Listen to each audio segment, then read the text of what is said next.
My daughter-in-law told me I was embarrassing them and to stay in my lane. She said this to me in front of 180 guests right after I handed over $85,000 for her dream wedding.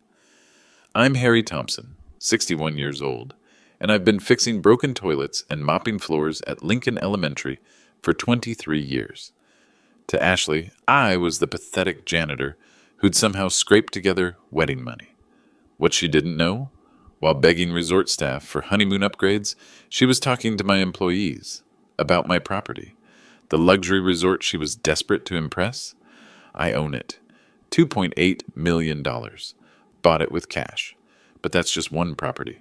See, while Ashley was busy explaining to everyone how poor I am, I was quietly sitting on a $3 million real estate empire. Want to see what happens when people find out the broke janitor actually owns their dream destination? Stick around. And hey, drop a comment letting me know if you've ever been underestimated like this. Here's how I went from charity case to property mogul in one phone call. Let me start from the beginning so you understand how we got here. My wife Margaret died 4 years ago. Cancer. We'd been married 32 years, and losing her nearly broke me. Danny was all I had left, and when he met Ashley 2 years ago, I thought maybe our family could heal. Ashley came from money. Her father owned 3 car dealerships until 2019, when the market crashed and took their fortune with it. But she still carried herself like royalty. Designer clothes, expensive car, the works. When Danny proposed last March, I offered to pay for the wedding.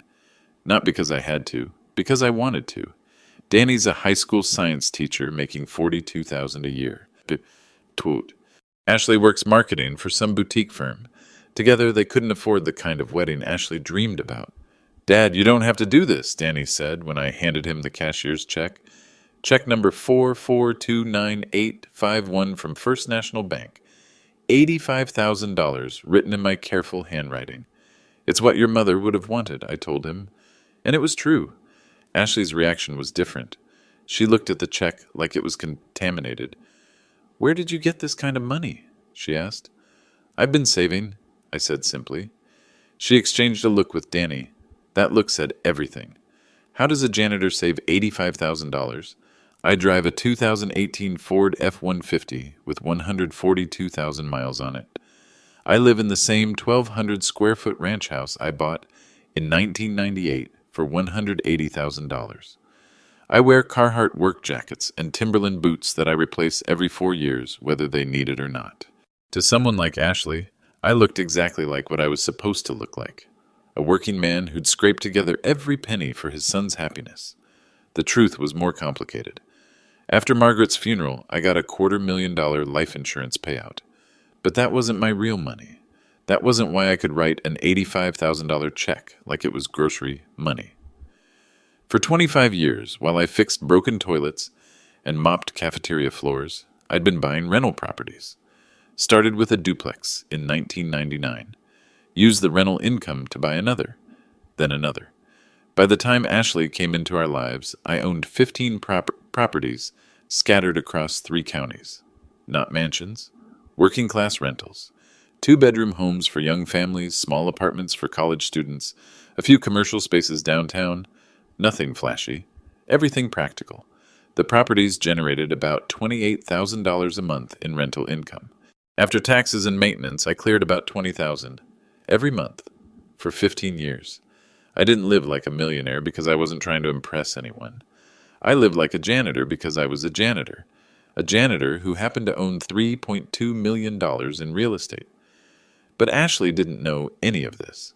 To her, I was the embarrassing blue-collar father-in-law who somehow had wedding money. The wedding planning meetings started in April.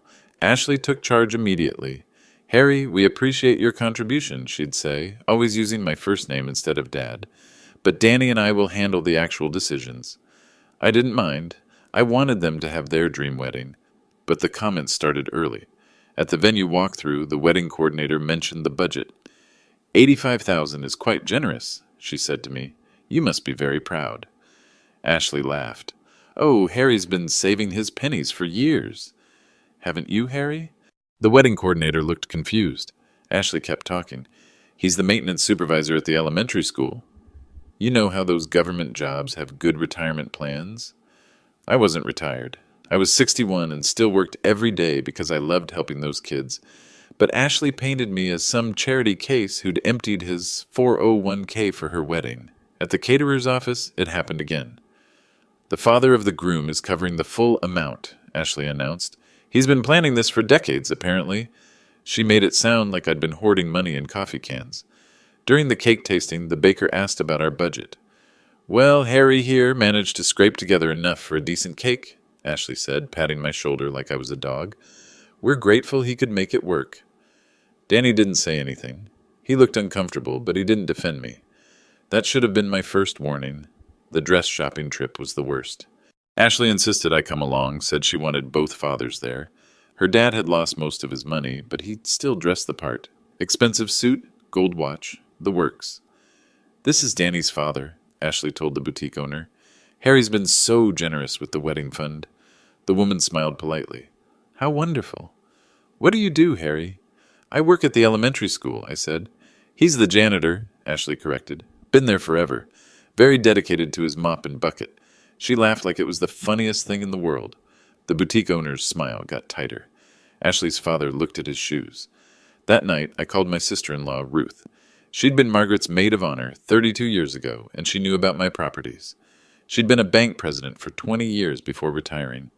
She's testing you, Ruth said, seeing how much disrespect you'll take. Maybe I should tell them, I said. Tell them what? That you're not actually poor? That'll go over well. Ruth was right. If I revealed my wealth now, it would look like I'd been lying. Or worse, like I was trying to show off. So I stayed quiet. But Ashley's comments were getting bolder, and the wedding was still 4 months away. By June, Ashley's attitude had shifted from condescending to openly dismissive. She started posting about the wedding on social media. Pictures of the venue, the dress, the flowers, always with captions about how grateful she was for family sacrifices and blue-collar generosity. One post showed the engagement ring Danny had bought her, a Tiffany solitaire that cost him $12,000, according to Danny. The caption read, "When your father-in-law empties his savings account so you can have your dream wedding." #grateful, #family, #blessed. The comments were predictable. So sweet that he spent his retirement money on you. Janitors don't make much. He must really love you. Hope he has enough left for his own expenses. Each comment was a small knife. Ashley hearted every single one. But the real problem wasn't the social media humiliation. It was what I was losing in the process. At the school, word had spread about the wedding fund. Dr. Mitchell, the principal, pulled me aside after a faculty meeting. "Harry, I heard about your generous gift to Danny. That's incredibly selfless." "It's what fathers do," I said. "Still, $85,000 is a lot of money on a maintenance supervisor's salary. I hope you're not putting yourself in a difficult position." He meant well, but I could see the concern in his eyes. The same concern I'd started seeing everywhere. The hardware store owner where I bought supplies stopped charging me full price. "Family discount," he'd say, winking. "I heard about the wedding fund." My barber started refusing tips. "Keep your money, Harry. You've got enough expenses." At church, people looked at me with a mixture of admiration and pity. The man who'd given everything for his son's happiness. I was becoming a charity case in my own community.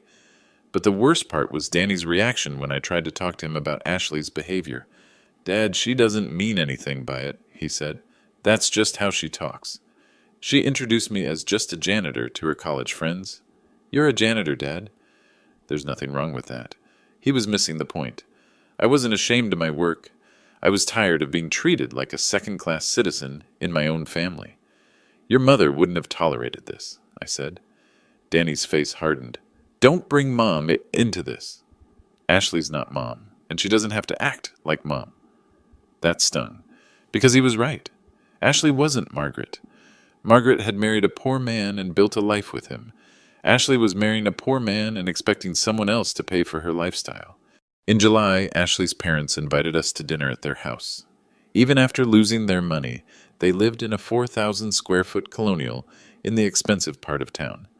The mortgage payments had to be killing them, but they kept up appearances. "Harry, we can't thank you enough for your generosity," Ashley's mother said over dinner. "It must be such a sacrifice." No sacrifice, I said. I wanted to do it. Ashley's father leaned forward. Still, 85,000 is serious money for someone in your position. We appreciate you stretching your budget. I'm not stretching anything, I said quietly. Ashley laughed. Dad, don't be modest. You've been saving for this your whole life. That was it. The assumption that I'd spent my entire working life accumulating just enough money to pay for one wedding. That everything I'd ever earned had led to this one moment of blue-collar generosity. After dinner, Ashley cornered me in the kitchen. Harry, I need you to understand something, she said. This wedding reflects on all of us. I need you to present well. What does that mean? It means maybe don't mention the janitorial thing to everyone you meet. Maybe let people assume you do something more, professional. I stared at her. You want me to lie about my job? I want you to be strategic, for Danny's sake. That night I drove home in my old pickup truck, thinking about stakes. What was I really losing here? Money? Number? The 85,000 barely dented my net worth. Respect? Definitely. But from people whose respect I'd never needed before. The real loss was something deeper. I was losing my sense of self, becoming someone I didn't recognize. A grateful charity case instead of a man who'd worked hard and built something quietly successful. Something had to change, but I still hoped Ashley would come to her senses before the wedding. I was wrong. The breaking point came during the final tasting at Riverside Manor in August. The venue was everything Ashley had dreamed of. Mahogany reception hall, crystal chandeliers, gardens overlooking the river, $15,000 just for the rental, not counting catering, flowers, or the orchestra she'd insisted on. We were meeting with the wedding coordinator, going over last-minute details. Ashley had brought her maid of honor, a lawyer named Jennifer who'd known Ashley since college. Danny was there, looking uncomfortable in his one good suit. Now about the final payment, the coordinator said. We'll need the remaining $25,000 2 weeks before the wedding. No problem, I said. I can write you a check today if that's easier. The coordinator smiled. Wonderful. You must be very proud of your son. I am, I said. That's when Ashley decided to perform. Oh, Harry's been planning this for years, she announced to the room. He's been saving every penny of his janitor salary. It's really quite touching. Jennifer, the maid of honor, looked at me with what I can only describe as pity. How noble, she said. It's rare to see such sacrifice these days. It's not a sacrifice, I said quietly. Ashley laughed. Dad, don't be modest. Everyone knows maintenance workers don't make much. You've probably been eating beans and rice for months to make this happen. The coordinator looked uncomfortable. Danny stared at his shoes. I decided to try one more time to have an honest conversation. Ashley, can I speak with you privately? We stepped into the hallway. I kept my voice calm. I need you to stop describing my contribution as charity. I'm not doing that. You just told strangers I've been eating beans and rice to afford your wedding. She crossed her arms. Harry, I'm grateful for what you've done. But let's be realistic about what it represents. What does it represent? A working man's life savings. Your big gesture. The most money you'll ever spend on anything. I took a deep breath. What if I told you it wasn't my life savings? What do you mean? What if I told you that 85,000 was just money I had available? That it didn't require any sacrifice at all? Ashley's expression shifted from confusion to something harder. Harry, I've seen your house. I've seen your truck. I know what a janitor makes. Don't try to make this into something it's not. I'm not trying to make it into anything. I'm trying to tell you the truth. The truth is you're a maintenance worker who saved up for his son's wedding. There's no shame in that. But don't pretend you're something you're not. Her voice had gotten louder. Through the doorway, I could see the coordinator and Jennifer pretending not to listen. I'm not pretending anything, I said. But I'm also not a charity case. Ashley's laugh was sharp. Harry, look around. This venue costs more than you make in a year. The flowers cost more than your truck payment. You're out of your league here, and that's okay. But don't act like you belong. Don't act like I belong. You know what I mean. This is a different world from mopping floors and unclogging toilets. Just stay in your lane. Stay in your lane. Those 4 words hit me like a physical blow. I walked back into the reception hall. Danny looked up hopefully. Everything okay, Dad? Fine, I said. But it wasn't fine. Ashley had just told me I didn't belong at my own son's wedding, that my contribution was appreciated, but my presence was tolerated. The coordinator finished her presentation. We discussed table arrangements, music timing, and the photographer's schedule. Ashley dominated the conversation, making decisions with the confidence of someone spending other people's money. As we prepared to leave, I made one last attempt at dignity. Ashley, I'd like to give a toast at the reception. Something short about Danny and family. She exchanged a look with Jennifer. Actually, Harry, we've already planned the toasts. Danny's best man, my maid of honor, my father. We're trying to keep things streamlined. A father's toast is traditional. Your toast would be sweet, I'm sure, but maybe not the right tone for our guests. Not the right tone, because a janitor's words wouldn't match the crystal chandeliers and $12 glasses of wine. Danny finally spoke up. Ashley, maybe Dad could... Danny, trust me on this. I know our crowd. Our crowd, not his crowd, not family, her crowd. I drove home that night thinking about lanes. Ashley wanted me to stay in mine. The problem was she had no idea which lane was actually mine. But she was about to find out. I had some business calls to make. The next morning, I sat in my kitchen with my flip phone and a cup of coffee, looking at a list of numbers I rarely called during daylight hours. Most people don't realize how much business gets done before 7 a.m. Property managers, contractors, maintenance crews, they all start early. When you own 15 rental properties, you learn to work around everyone else's schedule. My first call was to Patricia Anderson, who managed my commercial properties downtown. Harry, early morning for you. Everything okay? Fine, Patty. Question for you. That new restaurant space on Main Street, we still getting $1,500 a month for that. $1,600 as of July. Why? Just checking. Also, I may need some documentation pulled together. Property values, rental income, the works. Nothing urgent, but maybe have it ready. Sure thing. Business loan application? Something like that. My second call was to Ruth, who was already up reading the newspaper. You sound different, she said after I explained yesterday's conversation. Different how? Like you've made a decision. She was right. I had made a decision. I was tired of being treated like a grateful poor person when I wasn't poor, and I was definitely done being grateful for the privilege of being insulted. What are you thinking? Ruth asked. I'm thinking Ashley wants me to stay in my lane. I'm thinking she should be careful what she wishes for. Ruth chuckled. Your sister would have handled this months ago. Margaret never had to deal with Ashley. No, but she wouldn't have let it get this far. She'd have set boundaries. That afternoon, I stopped by the bank to see Tom Wilson, who'd handled my accounts for 20 years. Tom's wife had been Margaret's best friend, and he'd been at our kitchen table for more dinner parties than I could count. Harry, good to see you. How's the wedding planning? Interesting. Tom, I need a favor. Could you prepare a financial summary? Assets, property values, monthly income? Just a simple one-page overview. Tom raised an eyebrow. Everything okay? Everything's fine. I just need some people to understand my actual financial position. Ah! Tom had met Ashley at Danny's birthday party last year. He'd seen her reaction when I'd picked up the dinner check without blinking. I can have that ready by Friday. That evening, Danny called. Dad, Ashley feels bad about yesterday. She didn't mean to hurt your feelings. She didn't hurt my feelings. She's just stressed about the wedding. You know how brides get. I did know how brides got. Margaret had been stressed before our wedding, too. But Margaret's stress had made her more considerate, not less. Danny, has Ashley ever asked about my finances? What do you mean? I mean, has she ever wondered how a janitor saves $85,000? Long pause. Dad, are you okay? You've been acting strange lately.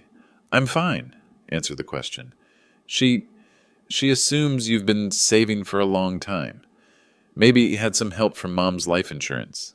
What if I told you the $85,000 wasn't from life insurance or savings? What if I told you it was just available money? Dad, I don't understand what you're getting at. I'm getting at the fact that your wife thinks she knows everything about my financial situation, but she's never actually asked. Why would she ask? It's none of her business. That stopped me. He was right. It wasn't Ashley's business how much money I had or where it came from. But it became her business when she started publicly describing my contribution as a pathetic sacrifice. Danny, do you know how much money I make? I know you do okay. You paid off the house. You've got good insurance. You seem comfortable. Comfortable. That was the word everyone used. Harry Thompson, the comfortable janitor who'd stretched his comfort to pay for a wedding. What if I told you comfortable was an understatement? Dad, what are you trying to say? I almost told him everything right then. About the properties, the rental income, the fact that $85,000 represented about 6 weeks of revenue for me. Instead, I said, nothing, son, just thinking out loud. But I wasn't thinking out loud. I was planning. Friday morning, Tom handed me the financial summary.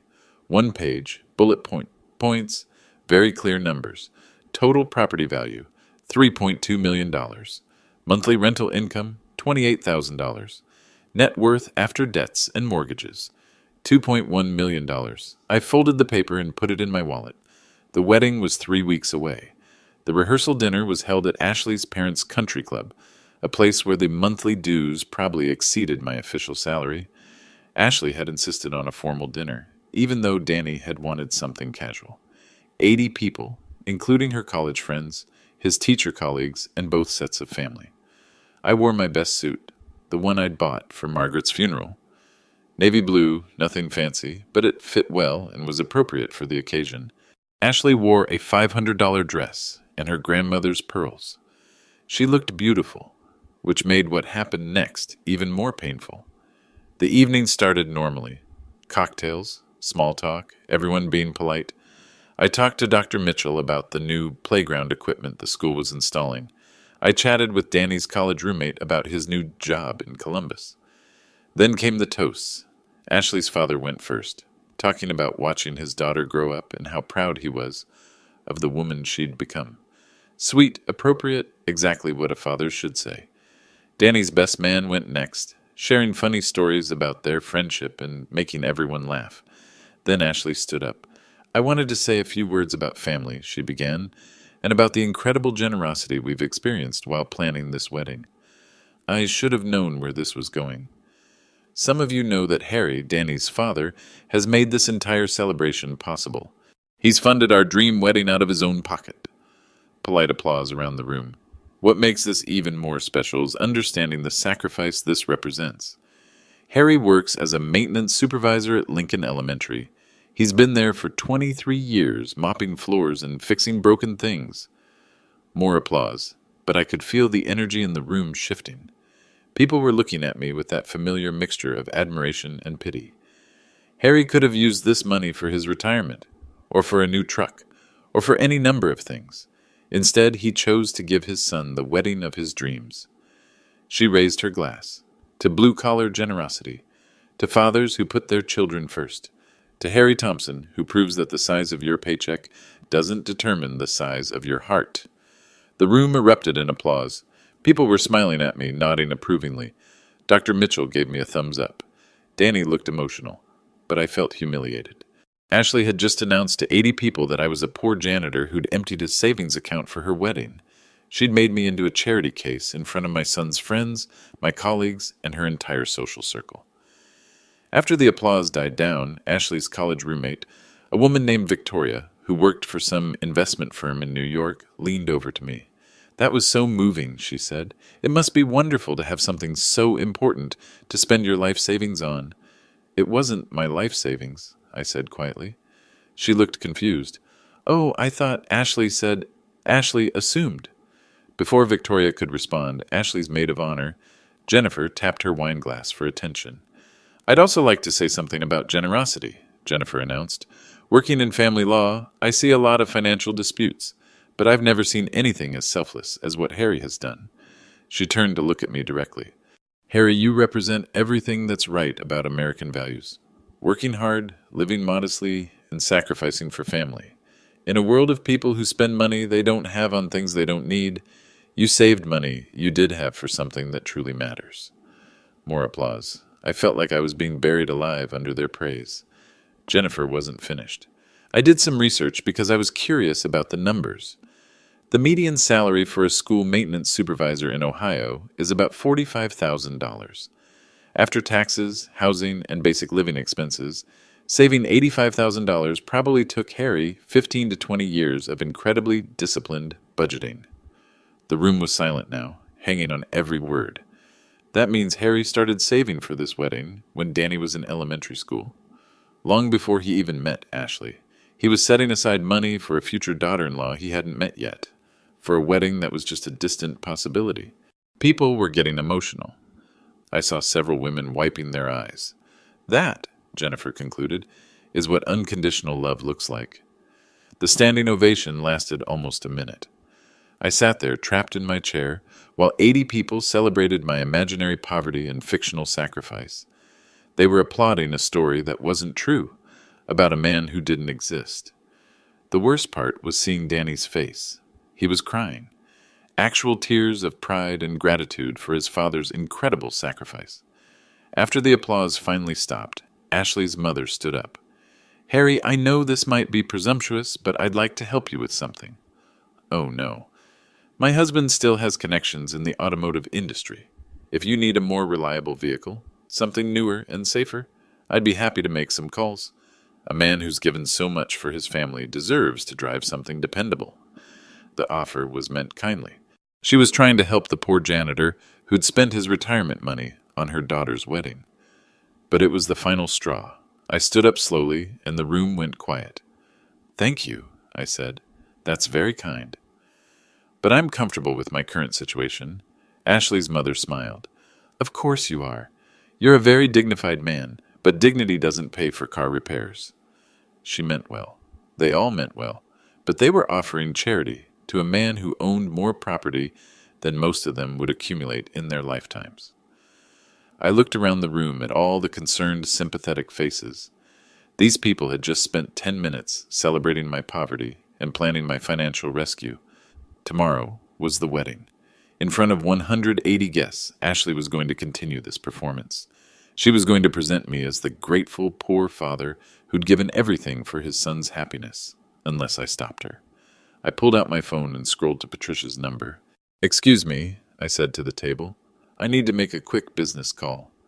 I stepped outside onto the country club's terrace, where the evening air was cooler and I could think clearly. Patricia answered on the second ring. "Harry? It's kind of late for a business call." "I know. I need a favor, and it's important." "Sure, what's up?" "Tomorrow's my son's wedding. There's going to be a situation where I need people to understand my actual financial position.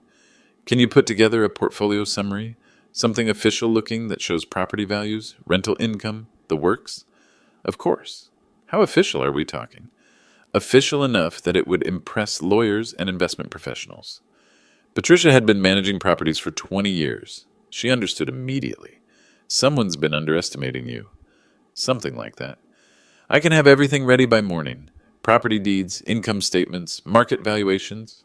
"Want me to include the Azure Bay numbers?" Azure Bay. I'd forgotten about Azure Bay. 3 years ago, I'd bought a struggling resort property 2 hours north of Columbus. 47 rooms, restaurant, conference facilities, the works. The previous owner had over-leveraged and needed to sell quickly. I'd paid cash, $2.8 million, spent another $400,000 on renovations. Now it generated almost $500,000 in annual profit during peak season. "Yes," I said, "include Azure Bay." "The whole portfolio?" "Everything. And Patty, I might need you to be available tomorrow afternoon. I may need to verify some information over the phone." "No problem. Harry, is everything okay?" "Everything's fine. I'm just tired of people making assumptions." After I hung up, I called Ruth. "How did it go tonight?" she asked. I told her about the toasts, the standing ovation, the offer of automotive charity. "Good Lord," Ruth said. "They actually researched your salary?" "Jennifer's a lawyer. She probably thinks she's being helpful." "What are you going to do?" "I'm going to let Ashley have her moment tomorrow. Let her introduce me however she wants. But I'm also going to make sure the truth comes out." "How?" "Ashley's been bragging about their honeymoon. 5 nights at Azure Bay Resort, premium suite, spa treatments, the works." Ruth was quiet for a moment. Then she laughed. "Oh, Harry. You don't mean Azure Bay Resort, 47 rooms, $2.8 million property, fully renovated, 5-star rating on TripAdvisor, and you own it. I own it. Ruth was still laughing. She's going to honeymoon at a resort owned by the poor janitor? She's going to try to. But there might be some complications with their reservation. We talked for another few minutes, working out the details. Ruth would be at the wedding tomorrow, sitting with the family. She knew everyone involved, and more importantly, everyone knew and respected her. When the moment came, her word would carry weight. I went back inside to find Danny looking for me. Dad, where did you go? People wanted to talk to you. Just needed some air. Dad, I want you to know what Ashley said tonight. What Jennifer said. It means everything to me that you do this. My son was looking at me with such love and gratitude that I almost told him everything right then. But tomorrow would be better. Tomorrow the truth would come out naturally, in context, where everyone could understand what had really been happening. Danny, can I ask you something? Sure. Do you know where you're going on your honeymoon? Azure Bay Resort. Ashley found it online, said it was perfect. 5-star reviews, beautiful location. We're staying in one of their premium suites. Sounds expensive. It is. Ashley used our credit card for the deposit, but she's hoping to charm them into some upgrades once we get there. You know how she is with people. I knew exactly how she was with people. The rest of the evening passed quietly. People kept approaching me with compliments about my generosity and questions about my retirement plans. I answered politely, but my mind was on tomorrow. I drove home in my old pickup truck, thinking about lanes again. Ashley had told me to stay in mine. Tomorrow, she'd find out which lane was actually mine. I spent an hour that night looking through property files, making sure I had everything I might need. Property deeds, income statements, tax returns, banking records, 25 years of careful documentation. Before bed, I made one final call to Azure Bay's front desk. Azure Bay Resort. This is Amanda. How can I help you? Amanda, this is Harry Thompson. I need to speak with your manager about a reservation. Of course, Mr. Thompson. Is this about the Thompson party checking in tomorrow? It is. There may be some questions about their status. I want to make sure everyone's prepared. Understood. I'll make sure the manager is available. I hung up and looked at myself in the bathroom mirror. Same face I'd had for 61 years. Same worn work clothes hanging on the bedroom chair. Same modest house around me. But tomorrow, people were going to see the rest of the picture. Tomorrow, Ashley was going to learn that staying in your lane only works if you know whose lane you're in. The wedding ceremony was beautiful. Danny looked handsome in his rented tuxedo. Ashley looked stunning in her $3,500 dress. The flowers were perfect. The music was elegant, and the weather cooperated with clear skies and gentle breezes. For 2 hours, I forgot about everything else and just enjoyed watching my son get married. The problem started at the reception. Ashley had arranged the seating carefully. Head table for the wedding party, family tables near the front, friends and colleagues scattered throughout the mahogany-paneled reception hall at Riverside Manor. I was seated at the family table with Ruth, Danny's Uncle Mike, and Ashley's grandparents. A respectable position, but not the head table. Ashley had explained that space was limited, and they wanted to keep the head table small. What she really wanted was to control the narrative without my inconvenient presence nearby. The first hour went smoothly. Cocktails, appetizers, small talk about how beautiful everything looked. People kept complimenting the venue, the flowers, the orchestra Ashley had insisted on hiring. This must have cost a fortune, I heard someone say. Harry paid for all of it, someone else replied. The father of the groom. He's been saving for years. Then came the formal introductions. Ashley stood at the microphone, radiant in her wedding dress, ready to present her new family to the assembled guests. Ladies and gentlemen, I'd like you to meet the man who made this entire celebration possible. Danny's father has worked as a maintenance supervisor at Lincoln Elementary School for 23 years. Through discipline, sacrifice, and unconditional love, he saved enough money to give us the wedding of our dreams. She gestured toward me. Please join me in thanking Harold Thompson, who proves that the most generous hearts often come in the most humble packages. The applause was thunderous. 180 people stood and clapped for the poor janitor's incredible sacrifice. I remained seated. Ashley continued, her voice carrying easily across the room. Harry represents everything beautiful, retry P continue edit, about working class values. While other people our age are focused on luxury cars and expensive vacations, Harry chose to live modestly so he could give his family something special. More applause. I could see people wiping their eyes. Harry drives a 20-year-old truck and lives in the same small house he's owned forever because his priorities aren't about impressing people. They're about loving people. She wasn't wrong about my priorities, but she was wrong about everything else. So tonight, as we celebrate in this beautiful venue, eating this incredible food, dancing to this amazing music, let's remember that it's all possible. Because one man chose family over fortune, love over luxury. The standing ovation lasted almost 2 minutes. When it finally ended, Ashley held up her hand for quiet. And now, I have a special surprise. Danny and I are honeymooning at Azure Bay Resort, one of the most exclusive destinations in Ohio. 5 nights in their premium suite. She beamed at the crowd. We're hoping to charm our way into some upgrades once we arrive. You know how it is with these fancy places. Sometimes a smile and a kind word can work wonders. That was my cue. I stood up slowly and pulled out my phone. Ashley, I called out, my voice carrying clearly across the quiet room. Actually, you might want to call Azure Bay before you leave tomorrow. She looked confused. Why? There might be some issues with your reservation. The room was completely silent now. 180 people watching this exchange. What kind of issues? Ashley asked. I scrolled through my contacts and found Patricia's number. Let me call the property manager. She can explain better than I can. I dialed Patricia's number and put the phone on speaker. Harry Thompson Properties, this is Patricia. A few people at nearby tables leaned forward. Harry Thompson Properties? Patty, I'm at my son's wedding reception. I've got you on speaker. Can you tell everyone about the Azure Bay situation? Of course. Are you referring to the Thompson honeymoon reservation? That's right. Patricia's voice was clear and professional. Well, we've been reviewing the booking, and there are some questions about payment authorization.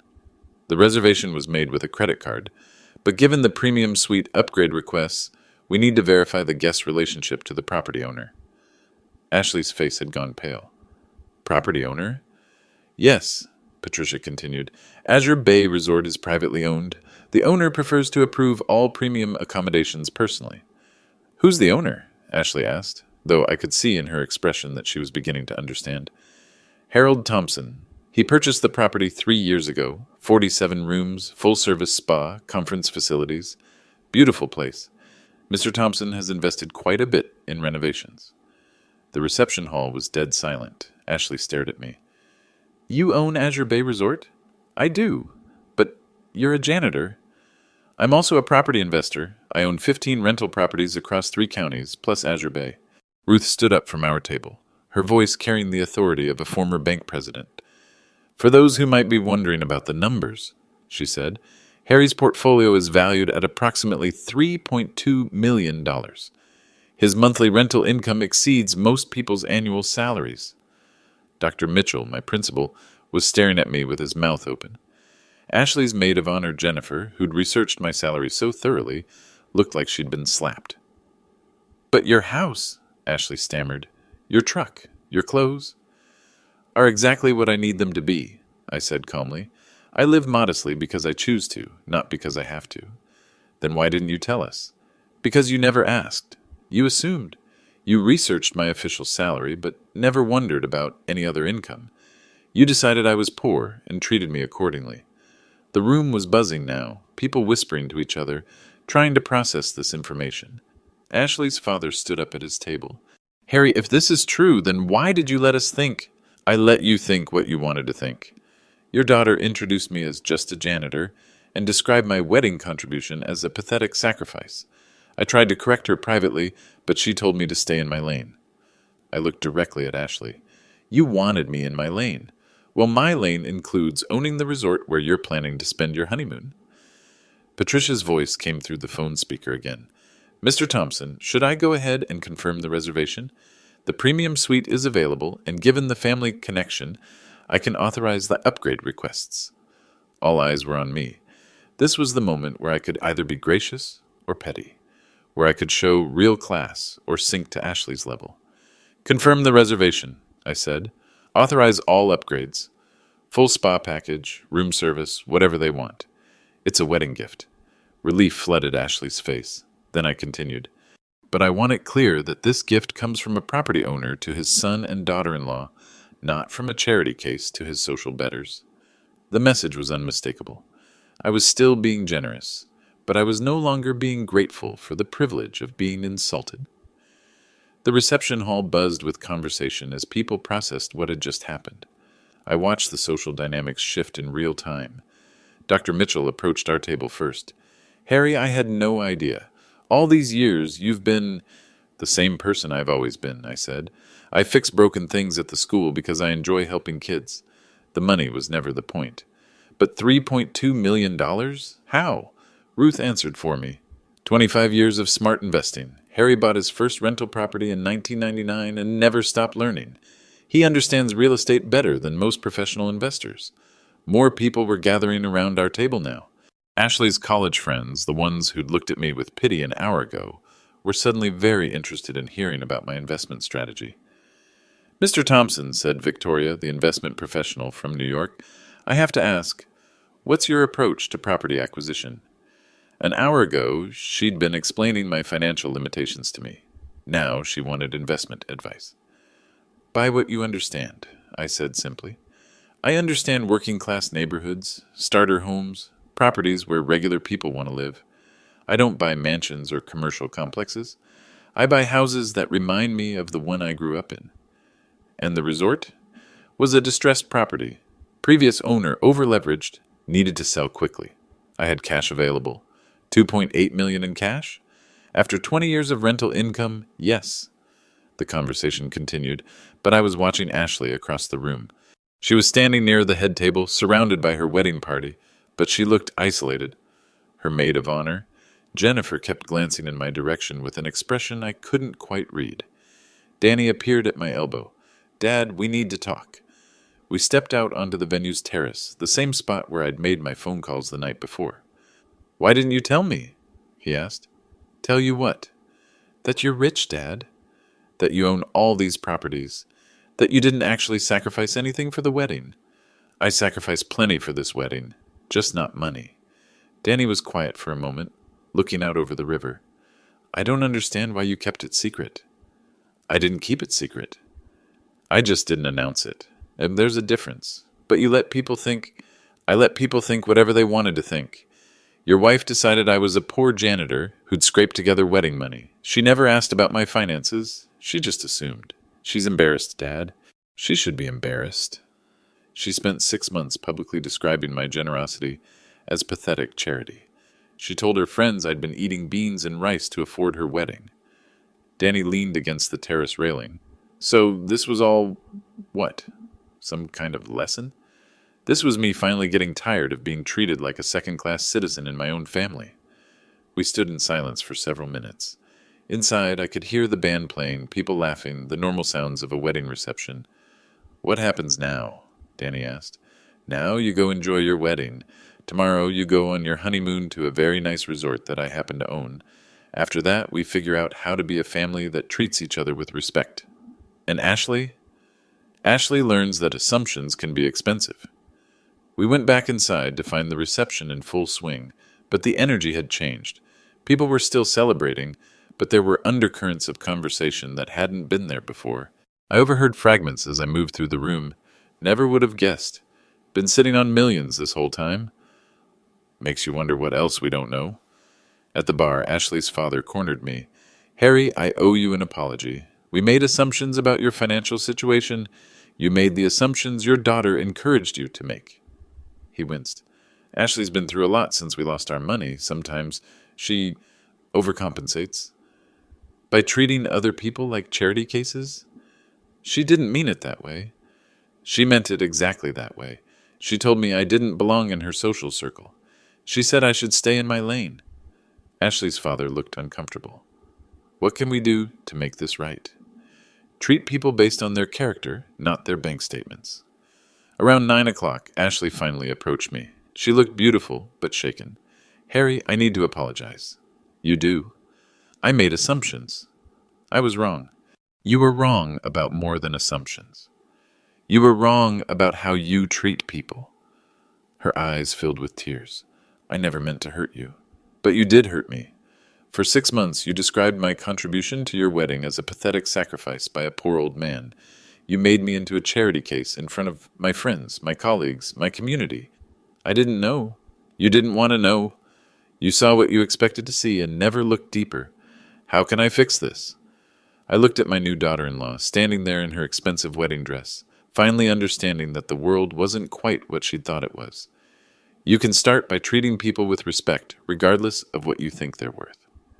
You can stop making assumptions about other people's lives, and you can remember that generosity doesn't require poverty.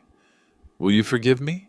That was the question I'd been dreading because forgiveness meant letting go of my anger, and I wasn't quite ready to do that yet. I'll work on it, I said finally. But Ashley, this can't happen again. I won't be anyone's charity case, and I won't be grateful for the privilege of being insulted. She nodded, tears streaming down her face. Now go dance with your husband. It's your wedding day. As the evening wound down, people continued approaching me with apologies, explanations, and sudden interest in my investment portfolio. But the conversation I remembered most was with Ruth as we prepared to leave. How do you feel? She asked. Lighter, I said, like I can finally breathe. Margaret would have been proud. Margaret would have handled this 6 months ago. Ruth laughed. Maybe. But she also would have told you that everyone deserves a chance to learn from their mistakes. Looking across the room at Ashley and Danny, dancing their last dance as newlyweds, I realized Ruth was probably right. 3 weeks later, Danny and Ashley returned from their honeymoon. They'd had a wonderful time at Azure Bay Resort. The premium suite had exceeded their expectations. The spa treatments were world-class, and the staff had treated them like royalty, which in a way they were. Danny called me the day after they got back. Dad, we need to have dinner, all 3 of us. We met at a quiet restaurant downtown, nothing fancy. I arrived first, followed by Danny and Ashley. She looked different somehow, more subdued, less performative. How was the honeymoon? I asked. Incredible, Danny said. Dad, that resort is amazing. How long have you owned it? 3 years. Bought it from a developer who got overextended. The staff kept asking about you. Apparently, you're quite hands-on for an owner. I visit every few months. Make sure maintenance standards are being met. Check on renovations. Meet with the management team. It's a business, not just an investment. Ashley had been quiet through this exchange. Now she spoke up. Harry, I need to say something. I waited. I spent our entire honeymoon thinking about what happened at the wedding, about how I treated you, what I said, the assumptions I made. And I realized I don't just owe you an apology. I owe you my respect, not because you have money, but because you're a good man who's been nothing but generous to me, and I repaid that generosity with condescension. She took a breath. I also realized something else. I've been so focused on what I lost when my family went broke that I forgot how to see what other people have built. This felt different from her wedding night apology, more thoughtful, less desperate. Ashley, I appreciate that, but I need you to understand something. I'm not going to hide my success anymore to make other people comfortable. I'm proud of what I've built, and I'm proud of the work I do at the school. I understand. Do you? Because for 6 months, you treated my work like something shameful. You acted like being a janitor was embarrassing, like it somehow diminished my contribution to your wedding. Danny shifted in his seat. Dad, Ashley didn't mean... Let her answer. Ashley met my eyes directly. You're right. I was embarrassed by your job because I thought it reflected poorly on our family. That was wrong and stupid and classist, and I'm ashamed of it. Why were you embarrassed? Because I was afraid my friends would think less of me for marrying into a working-class family. Because I still thought status came from job titles instead of character. That was honest, at least. And now? Now I know that the janitor who fixed my in-laws' leak last month is the same man who owns the most beautiful resort I've ever stayed in. Now I know that assumptions make you look foolish. We ordered dinner and talked for 2 more hours, not about money or properties or wedding drama, but about normal family things. Ashley's new job prospects, Danny's plans for the school year, my thoughts about maybe scaling back my hours at work. As we prepared to leave, Ashley asked one more question. Harry, will you teach me about real estate investing? I was surprised. Why? Because I want to understand what you've built. And because Danny and I need to start building something ourselves instead of just spending money we don't have. That was perhaps the most mature thing I'd heard her say. Are you serious about learning, or are you just trying to make conversation? I'm serious. I want to understand how you went from a school maintenance worker to a property owner. I want to know how you made those decisions, how you analyzed properties, how you built something sustainable. Over the following months, Ashley proved she was serious. She read the books I recommended, attended property investment seminars, even came with me to look at a duplex I was considering buying. She had good instincts and asked smart questions. More importantly, she treated the process with respect instead of seeing it as some get-rich-quick scheme. Danny was proud of both of us.